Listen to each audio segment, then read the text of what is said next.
নমস্কার। ফুলের ইতিহাস, কবিগুরু রবীন্দ্রনাথ ঠাকুর। বসন্ত প্রভাতে এক মালতীর ফুল, প্রথম মেলিল আঁখি তার, প্রথম হেরিল চারিধার।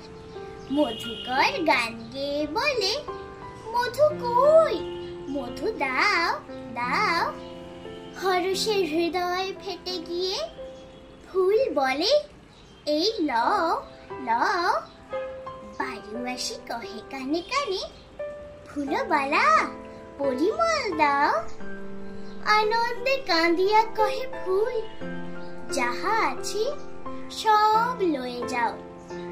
তরুতলে চ্যুত বৃন্ত মালতীর ফুল, মুদিয়া আসিছে আঁখি তার, চাহিয়া দেখিল চারিধার। মধুকর কাছে এসে বলে, মধু কই, মধু চাই চাই। ধীরে ধীরে নিঃশ্বাস ফেলিয়া ফুল বলে, কিছু নাই নাই। ফুলবালা পরিমল দাও। বায়ুবাসী কহিতেছে কাছে, মলিন বদন ফিরাইয়া ফুল বলে, আর কি বা আছে। নমস্কার।